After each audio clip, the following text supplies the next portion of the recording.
Hello and assalamu alaikum everyone. Welcome to another episode of Third Culture Heart with Amal. I hope you guys are doing well and I hope you guys had a wonderful week. This week was particularly special for me because it was my Achievements Day this week. So, a little backstory about Achievements Day. About 7 years ago, during summers, I got admitted to a university here in the States for a master's program. And I remember my family, my friends, actually just my family, because I hadn't even shared it with my friends back then, who wanted to celebrate that moment. And I told them, wait a second, we can't celebrate yet because I still don't have my visa. And then I made them pause on that celebration. And once my visa got approved, they wanted to celebrate. And I told them, wait, we don't have the tickets yet. So let's just be sure and let's confirm everything before we can celebrate. And then we got the plane tickets. And even then I was in denial that something was going to happen to the plane, something bad was going to happen that night and I wouldn't be able to go. So I just never let them or myself celebrate. I didn't allow myself to celebrate. And then I moved to the States, and I think the first semester I lived out of my suitcase because everything just felt so unreal that this was finally happening, something that I always wanted to do, not particularly live in the States, but I just knew that I didn't want to be in Pakistan anymore, and I knew I wanted to be somewhere where I could just unapologetically be myself and feel safe and not judged. At the same time, Pakistan did give me a lot of great memories, a lot of beautiful bonds, and it is a big part of who I am today. So there are some big parts of Pakistan and its culture that I do love. But at that time, 7 years ago, version of Amal wanted to run away and wanted to escape. And it just felt like it was too good to be true. And so my first semester lived out of my suitcase, and I thought maybe my family would call me back anytime. And this is not going to be like a long-term thing. And then first semester passed and second semester began. And I think slowly I started accepting that, okay, this is maybe going to be my life. And I think it was year 2 or year 3 that I had been in States when I decided that, okay, I never really got to celebrate any of my milestones to the point of getting to States. And that's when I decided that on the date when I first arrived in the States, which was August 5th in 2019, I decided that every year on August 5th, I'm going to make it my Achievements Day, and I'm going to take myself out on a date, and I'm going to sit down and reflect on that year and list down all my achievements, big or small. And so this week marked 7 years of me living independently here in the US. And I didn't really get to take myself out on a date because my mom is visiting. So I was trying to spend most of my time after work with her nowadays and trying to just make as many memories as possible. But inshallah, I plan to continue the tradition of my Achievements Day, and I plan to go to my favorite cafe. Maybe instead of August 5th, I'll do that on September 5th. So I think the date doesn't really matter. The point is that we take out a moment to reflect, to look back and see how much we've grown in a year. Maybe we should do this more often than waiting a year, but I've just made it an annual tradition for myself. Maybe that looks something different for you. And so I was thinking that since I've been here for 7 years, which by the way is a really long time when I think about it, but it just flew by. So I was thinking maybe for this episode, I could focus on 7 lessons that I learned in these past 7 years that I've been here. And so I think that is what I'm going to try to do today. I had to do a little bit of journaling for this episode. I had to really sit with my thoughts and try to sum up the things that I've learned. I'm sure that once this episode goes out, some other lessons or things are going to pop up in my mind and I'm going to be like, oh, I should have included this instead of that. But that's okay. I know you guys are still going to be here and we're going to have more episodes. And if I have anything else to share, I'll make sure to share it in the following episodes. And just a heads up, it's not going to be like blow your mind life lessons. These are probably some simple lessons, some things that most of you are already familiar with, but I just wanted to take a moment to share them. And I do want to give a disclaimer that just because I'm sharing the lessons, it does not mean that I have fully learned and implemented them. Yes, I know that whatever these lessons are, they're important things, but I'm still learning on how to incorporate these things more in my life. So I hope no one misunderstands and thinks that I know all of this and I'm just, this person who's living this ideal life. No, I still make mistakes. I still mess up. And that's just what you get for being a human. And that's okay. So lesson 1, I think the biggest lesson I learned was that you cannot survive anywhere without community. It is something I learned the day that I moved here. I remember that the university that I got admitted to, they had this program where they had a few volunteers from that university who would volunteer and come and pick you up from the airport and try to help you get settled in. And so the volunteer that I got turned out to be one of my really good friends eventually down the lane. But at that time, she was a complete stranger to me. And she was so sweet and so kind and so thoughtful. She came to pick me up. And then, of course, I didn't have a car. The dorm that I lived in did not have an elevator. We had to literally drag my 2 suitcases to the second or third story. I can't even remember. But I remember the scene on the stairs and both of us just laughing while trying to push the suitcases up the stairs. And then the next day she took me to Walmart, and I remember being so overwhelmed with all the choices, and I ended up spending 3 hours there, and she was so patient and so sweet and so kind. Didn't make me feel rushed, and I was able to get all the household essentials I needed. So from that point, which is the moment I stepped here, to now, until recently when I accidentally stepped on a needle, before my mom could arrive, one of my friends had to move in with me for about a week and had to take care of me. It just makes you realize that no matter how hyper independent you are, no matter how you do things by yourself all the time, there are going to be moments in your life when you would have to rely on people, and there's absolutely nothing wrong with that. I know that when you're young and independent, you kind of convince yourself that you don't really need anyone and you can do everything by yourself. You can move to a new country, get a job, pay your bills, go to the doctor, figure it all out, make all these big decisions and solve problems. And yes, you can do all of that. I'm not saying that you can't. All I'm saying is that eventually you'll realize that being able to do everything yourself is not the same as being okay with doing everything by yourself. Humans need people. Sometimes you need someone to just call when you've had a terrible day. Sometimes you need people who celebrate your wins. Sometimes you need people who notice when you're not doing okay. And I think moving away from home makes you understand the value of community in a completely different way. Because in Pakistan, I had my whole family there. I had friends I grew up with. I had a strong, reliable community, people that I could just fall back on. But I think moving away to a completely different country where you know no one and you meet these people and you develop these bonds in such a short amount of time, and they kind of step up and are there for you and take care of you like a family member would, those bonds are just so precious and so special. And I really cherish and value my friendships here because they're on a completely different level. It's a different kind of connection when my friends here have seen me through through some really difficult moments and some really happy ones too, and they've just been there to support me even when my family couldn't make it. So I think lesson 1 is invest time and effort in building a strong community. Your people are what will make somewhere feel like home. It is going to make a huge difference. So make sure you're picky in who you keep in your inner circle, but at the same time also learn how to be okay on relying on people and understand that human beings are wired in a way that they need community, and that's okay. That's a very human thing. Okay, lesson 2. I think this one is very, very personal.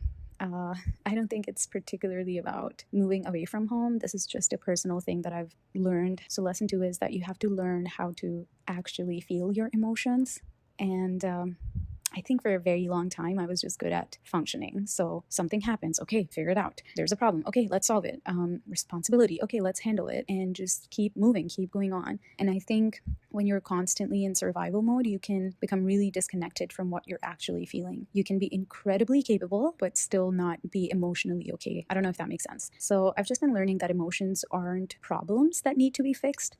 They're just things that need to be felt. And that has been a big mindset shift for me. Because every time emotions would come up, I would always view it as an inconvenience, which would lower my efficiency in doing a task. But then I realized, okay, I'm not a robot. And why are we tracking my efficiency in personal life problems? It's okay. That problem can wait. I need to just be in the moment, and I need to sit with my feelings and experience the emotions, even if they make me feel uncomfortable. And if you keep ignoring emotions, they are like unwanted guests. They're still going to show up. So it's on you how you want to treat them. You can either embrace them or you can run away from them, but they will catch up at some point. So I think this one I'm still learning. I'm learning that being strong does not mean to never be sad. It doesn't mean to never need people. It doesn't mean always having the right answer. I think sometimes strength is actually being able to say, okay, this is something that hurt me, or I'm feeling disappointed, or I'm feeling lonely, or this is what I'm afraid of. These are my fears, and not immediately trying to talk yourself out of feeling it. So I think I'm still learning this one. This is a work in progress for sure. Lesson 3, we have so much more strength than we give ourselves credit for. So if someone had told me 7 years ago that one day you're going to be managing your own finances, paying all your bills, working full time, cooking, dealing with all the, medical paperwork, signing a lease, making major life decisions, and navigating adulthood in a completely new country, and you're going to figure it out, I don't think I would have believed them. But you don't really realize how capable you are until life doesn't give you the option of being incapable. So once you're put in that position, you just start figuring things out. When you don't have your mom or dad to fall back on, where, in Pakistan, if I would run into any issue, I would just call my dad and be like, oh, this happened. Like, what do I do? And he would figure it out. I had never even seen what a bill looks like because he would take care of it, and it was something that he would do. I wouldn't be able to cook full meals. Like, sure, I would help my mom with setting up the table or making a salad, but I wouldn't know how to cook meals, and I wouldn't do my laundry. And I know this makes me sound spoiled, but honestly, this is kind of normal back at home. At least in my part of the world that I grew up in, it was pretty normal for us to not know all of this, because there would, your parents would be taking care of everything, and you would be told to focus on your studies and focus on your grades. So I think if someone would have told me back then that I'm going to be figuring everything out by myself without having the option to call my dad to figure it out on my behalf, I would not have believed them. I still remember when I moved to this new city after graduating from college. I moved to another city, and I remember I was getting ready to sign a lease for an apartment. I had a whole meltdown because I was like, okay, what if this apartment is not good and then I'm stuck with this lease for a year, and then that decision is going to be on me? And I remember just crying and calling my dad and asking him, like, okay, should I sign this lease? Should I not? He's like, okay, you are there, you know better, you're living in that world, trust your instinct and do your due diligence and just make the decision. And that at that time, it felt so heavy. I was like, okay, but if you make this decision and if it's wrong, then I can just blame you. But if I make this decision and if it's wrong, then it's on me. At least I didn't voice it to him like that, but that's what was going on in my mind.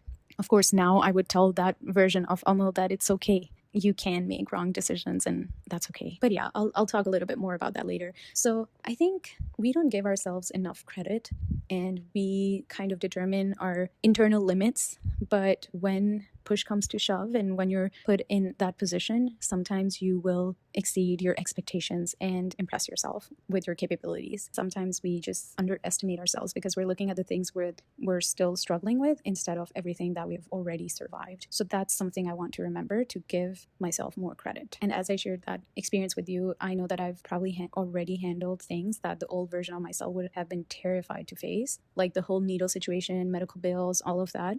If this would have happened 4 years ago, I would have been absolutely terrified and completely mentally paralyzed to make any decision at that time, and just felt overwhelmed and maybe packed my bags and probably would have went home. But now that I've lived here for quite some time and gotten comfortable and used to the system and having a better understanding of how it works and knowing more of my rights, being more mentally strong, I think now this is something that I can probably deal with.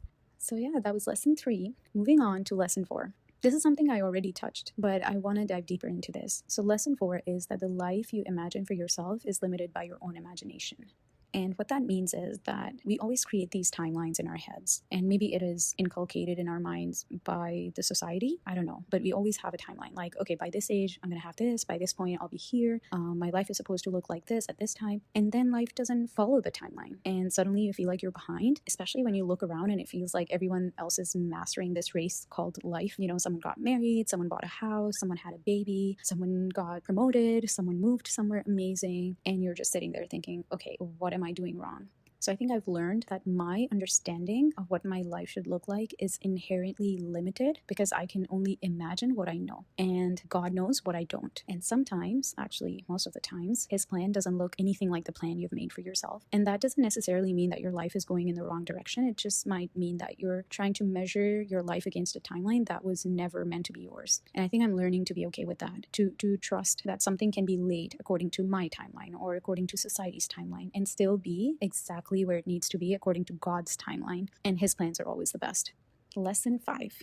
No decision is permanent. This is what I was talking about earlier as well when I was sharing the lease story of, moving to a new city and finding an apartment and getting ready to sign the lease, and so scared that I'm going to be stuck in this apartment for a year. But I think that was what was the important part. For a year. A year is not forever. So I think this is something that we tend to forget. Sure, there are going to be decisions in your life that truly matter and that can change the course of your life. It can be a decision about where you move or what career you choose or who you trust or what relationships you stay in or what you walk away from. Sure, these are all significant and probably life-altering decisions, but none of these decisions are permanent.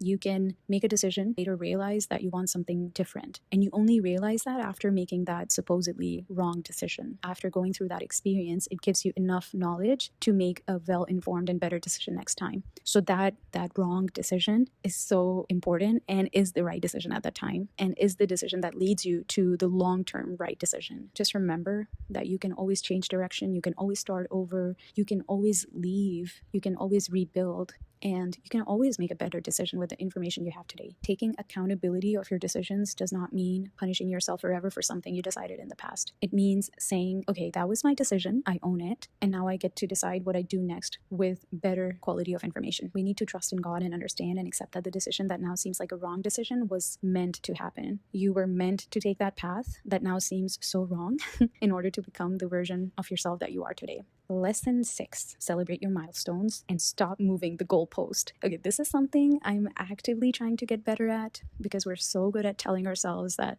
okay, life is on pause, I'm going to celebrate once I get to XYZ point. And then we get to that point and immediately decide that the next thing is what actually matters more. So for example, how I was sharing earlier about my experience of moving to the States, how I was like, okay, first let me get an admission to a university. Got it. Let me get my visa to the States. Got it. Let me get my flight tickets. Okay, let me survive 1 semester. Let me survive 1 year. Well, now it has been 7 years. And sometimes, so I think I used to be that person who would pause her life and pause her celebrations and keep moving the goalpost and not really take it in once I would reach a milestone. We need to stop doing that. I think we're allowed to stop sometimes and say, okay, wait, I worked really hard for this, and just celebrate it. You don't have to wait until you become the final perfect version of yourself to acknowledge how far you've come. And also that final perfect version is a myth. That's never happening. So I think it's something that 7 years away from home has really taught me, to not make the finish line move every time I get closer to it. Which also brings me to the next lesson. Lesson 7, life is never going to be completely problem-free. So stop waiting to start living. I know that most of these lessons are intertwined, so if they sound repetitive, I'm sorry. But I think by this one, what I really mean is that once you accept that life is nothing but a bunch of problems, and not in a negative way, but more like in an accepting way, that you cannot put your life on hold, you cannot put your celebrations on hold, you cannot wait to start actually living before all the problems in your life go away, that's never going to happen. So I think we all have this idea that eventually we're going to reach some magical point where everything is handled and the bills are under control and your career is stable and your relationships are perfect, you have the perfect body, or your family is okay and you know what you're doing, and then you'll finally relax and you'll finally celebrate yourself and you'll finally enjoy your life and you'll finally start pursuing the dreams that you've put on hold at the moment. Well, breaking news, that point does not exist. There will always be something. And again, I don't mean it in a negative way. I'm just trying to say that there's always going to be a new problem. There's always going to be a new responsibility. There's always going to be a new uncertainty or a new thing for you to figure out. And if you keep waiting for everything to be resolved before you allow yourself to actually live, you might spend your entire life waiting, because life is basically navigating problems. And I think the goal isn't to have no problems. It is to become better at navigating them while still allowing yourself to experience joy in the little moments that we usually miss because we're too focused on the issues and the problems and the things we need to solve. You can still be uncertain about your future, but at the same time, you can also celebrate an achievement. You can be going through a difficult season, but still have a really beautiful day. You don't have to earn happiness by solving every single problem in your life, because that point is unattainable and is a myth. So those are the 7 things 7 years in America have taught me, and much more, which I'll try to keep sharing in upcoming episodes. But honestly, even though these are all the lessons I've learned, as I said, I don't think I've mastered any of them. They're probably more like lessons I'm continuing to learn about. But if I could go back and talk to the girl who first came here 7 years ago, I think I would tell her, you are going to have no idea what you're doing sometimes. You're going to feel behind. You're going to feel lonely. You're going to make decisions you question. You're going to make wrong decisions. You are going to surprise yourself with how much you can handle. And you're going to realize that the life you imagined isn't necessarily the life you're going to have. But that does not mean it's worse. It might just be different. And maybe the whole point isn't to perfectly execute the life you imagined. Maybe it's to learn how to accept things which you can't control and live the life you're actually given. And to trust that while you're busy trying to figure it all out, God might be writing something much bigger than what you're capable of imagining. You just need to have a little bit of faith. I know that this episode was way longer than my normal normal, regular episodes, but I just really wanted to reflect on my journey and share some lessons that I've learned along the way on my anniversary here in America. And I hope you guys have a wonderful rest of your week. I hope you guys are able to accomplish all the goals that you've set for yourself. And even if you don't forget to celebrate the little joys and to celebrate the small daily achievements. Don't forget to celebrate yourself. Have a wonderful day. Take care and bye.